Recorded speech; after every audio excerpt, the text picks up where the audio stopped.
For more perspective on the events in Charlottesville, we're joined via Skype by Michael Eric Dyson, a professor of sociology at Georgetown. His latest book is called Tears We Cannot Stop, a sermon to white America.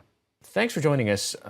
Before we get to the events of yesterday, I want to ask you about the events of 2 nights ago when you saw young men carrying torches on the UVA campus. What went through your head? It was extraordinarily dispiriting. Many people have said, this is not America, this is not us. Yes, it is. This is an ugly continuation of a brutal tradition of white supremacy in this nation. The torches signifying those night riders who used to stalk Black people with fury and vengeance, who refused to acknowledge our humanity, who ripped us from our homes, who stole Emmett Till from his resting place in Money, Mississippi, and then tossed him into the Tallahatchie River. The reality is that those torches signify the worst emblem of American bigotry that this nation has confronted.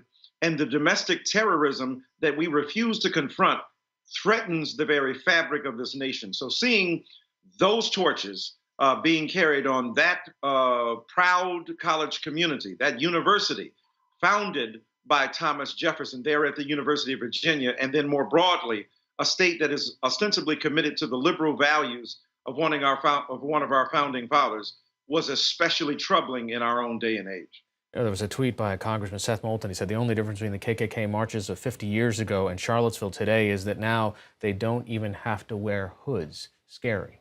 It is extremely scary. There's no pretense of coverage. There's no pretense of hiding themselves from the vitriol and bigotry that they intend to impose.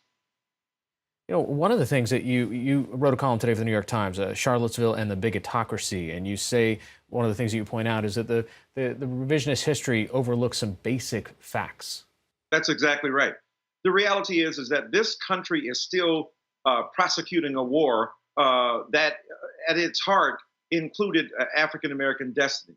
Many people in the South, joining a faded Southern aristocracy, believe that they are still superior, that the war should be refought, that they won, that the real true justice that should have prevailed must now prevail. So the Confederacy is an emblem of a lost opportunity that should be reclaimed by especially working class and middle class white people who feel that they were denied a legitimate, if you will, inheritance of superiority in this country.